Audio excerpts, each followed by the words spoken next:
Hey there, everyone, and welcome to the next module.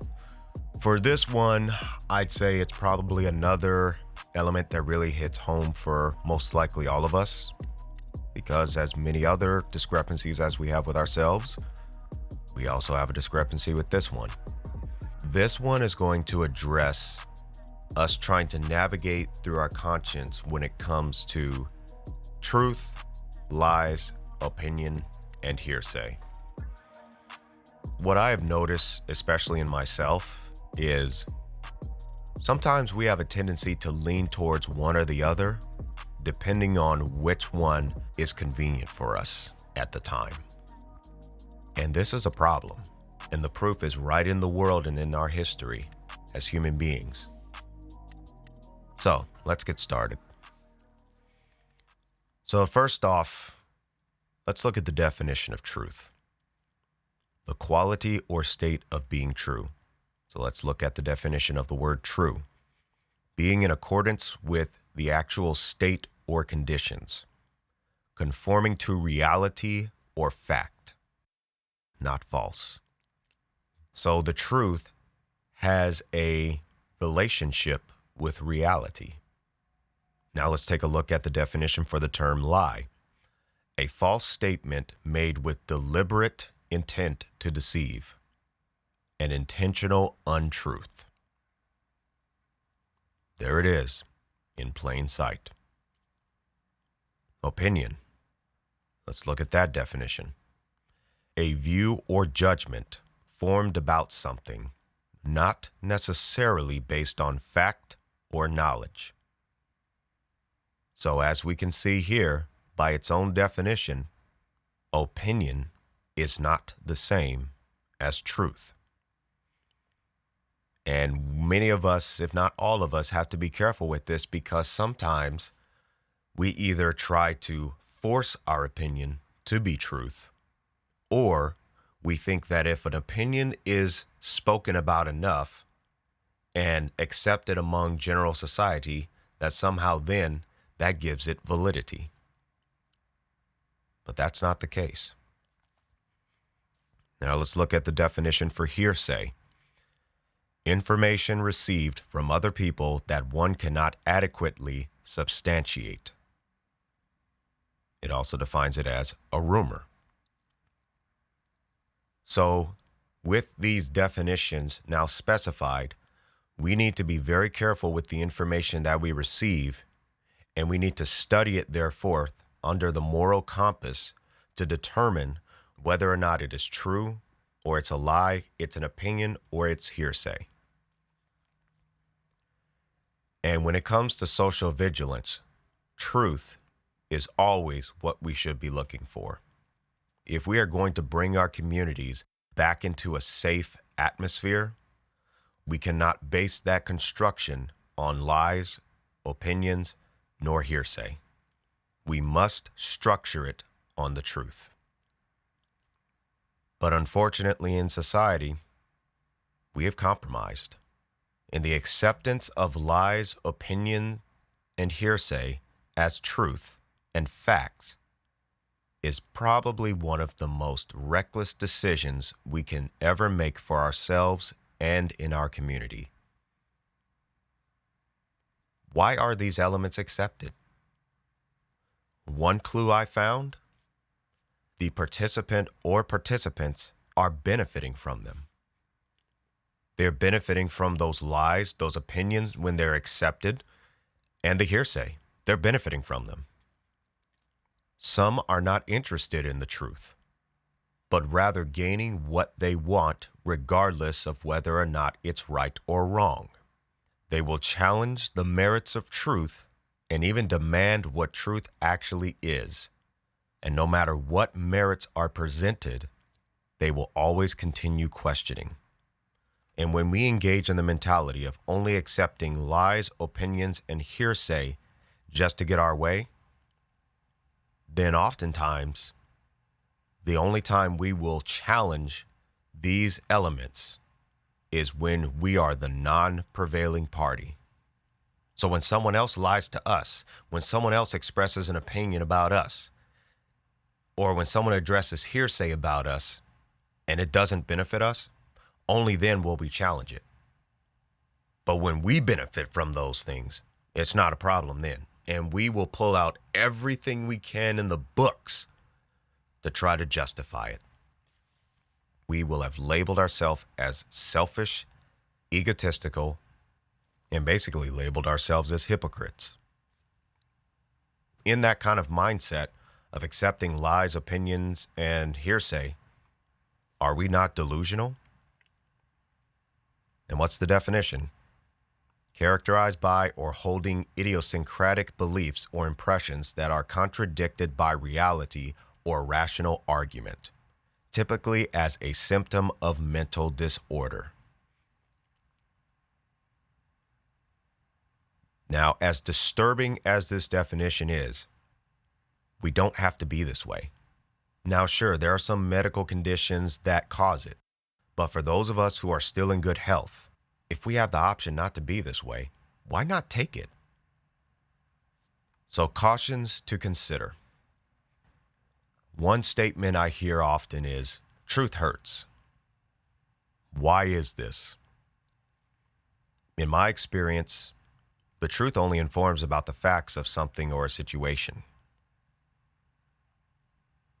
And the common things I've been hurt by that the truth has informed is lies, misconduct, betrayal, just to name a few. So, is it really the truth that hurts, or is it actually the misconduct that the truth exposes that hurts? So, if that's the case, then why does truth get a bad rep and is quarantined instead of misconduct? Is it the misinterpretation or the misrepresentation? Could it be human society has decided that misconduct is more valuable than truth? Could it be we fear the truth? What fear is that?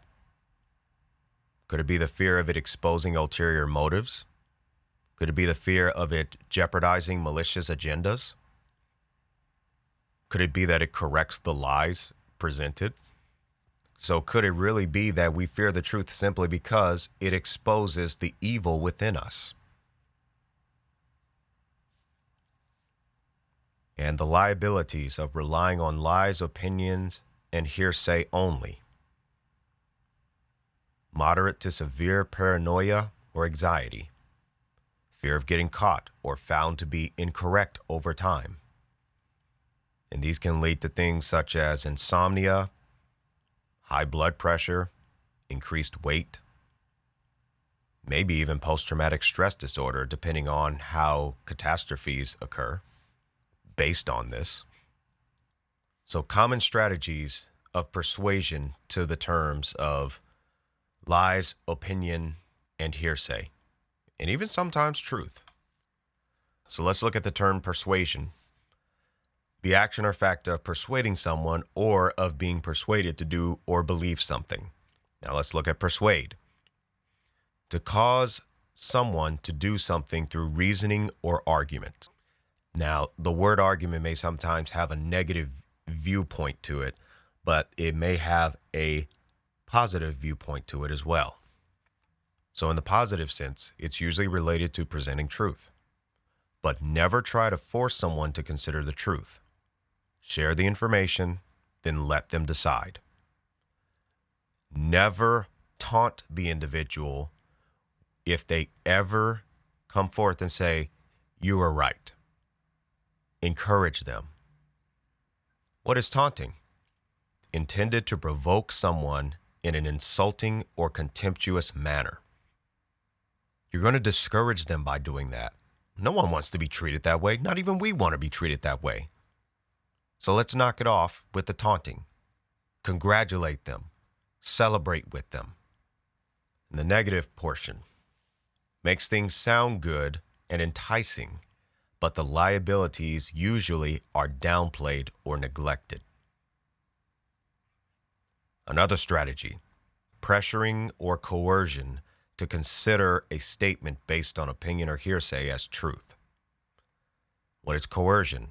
Compelling a party to act in an involuntary manner by use of threats or force. repetitive expressions of opinions, aggressive persuasions to consider statements based on opinions and hearsay as facts or true. Like an example, just take my word for it. Well, we're friends, so don't you trust me? Opinion is not truth. Hearsay often contains inaccuracies in the context of the original information. Manipulation. Sometimes the party will change the subject, or they will address a different issue within the subject that takes the focus off of them. And this usually happens before that address towards them has concluded with the proper resolve. This can be a red flag. Sometimes the individual is just frustrated and they want to make sure that their point is heard. So make sure to hear their point. Don't dismiss what they're saying, but also bring it back to what the current focus is. Emotions cloud proper judgment. It tends to deny reality, facts, and proper procedures. It tends to pressure for expedient resolves and self-gratification.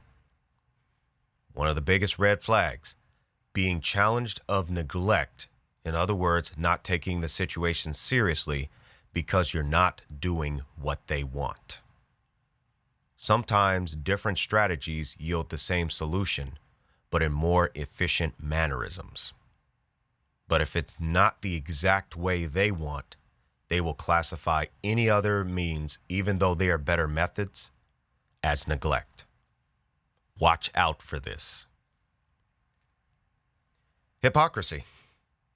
Should the individual be in a position of accusation and warrant penalty, they are quick to demand for the same proper due process of getting all the facts before they are judged accordingly. When we just want our way, we become part of the problem. So what can we do? How do we fix this? We have to understand and accept the truth is inevitable. It will perform its duty. If our life operations are based on lies, opinions, and hearsay, then it's time to transition into truth and facts. We will sleep better, we will feel better, and we will ultimately be better. We are to do the proper research for truth and facts. Avoid bias. It's not about our agenda or anyone else's. It's about the facts. Avoid prejudice. An appearance of a situation might not always be what it actually is. There may be more to it. And we must minimize opinion and hearsay as much as possible. And if we do express an opinion, let's make sure that there's truth and facts to sustain it. Make wise decisions. Cannot be based on emotion and bias. Nature cannot be fooled, nor does it like to be. And if we were honest with ourselves, neither do we. Our dishonesty and negligence to truth and reality can lead to catastrophic consequences. Now, what is this based on? Well, if we look at history in that regard, war. Because looking at this example of lies, opinions, and hearsay, how many wars have actually started simply because of that? Someone who just didn't like someone else, so in their opinion, they could just get rid of them or try to get rid of them. That's an opinion, but it's not valid. Technical devastations. Plane crashes. All you have to do is watch some common airplane crash documentaries. Air crash investigation being one of them. And you will see the number of cases, which have been corrected now, but the number of cases in history where plane crashes have happened because of opinion-based negligence. And here's the thing, it didn't happen right away, but it did happen over time. That's where we have to watch out for. Just because it doesn't happen right away doesn't mean it's never going to happen. Power plants. Chernobyl, the worst nuclear plant accident in history. Opinionated neglect. How about another one?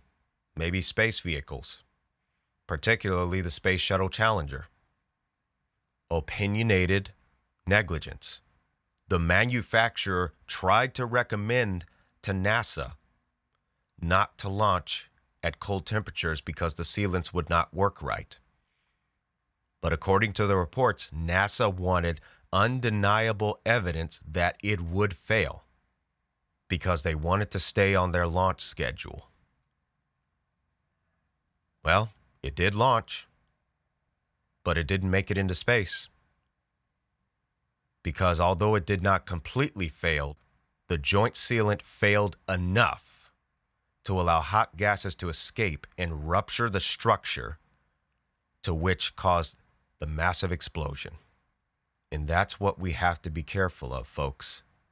One series called Seconds from Disaster, their opening video states, disasters don't just happen. They are triggered by a chain of critical events. Doesn't that have a good set of truth to it? And then finally, human interactive discrepancies. Distrust. So if we are serious about justice and community safety, then we will operate in the proper protocols to sustain it, especially when we ourselves are wrong. Calmness, truthfulness, and unbiasedness are some of the critical tools to return us to a safe community. And they are also critical to successfully apply the tips in the next module. Based on history of human behaviors, I could not in good conscience give the tips in this final module unless we are in the right mindset. Let go of the conveniences of opinion, hearsay, and lies. Let's get to the facts. Go in peace, everyone.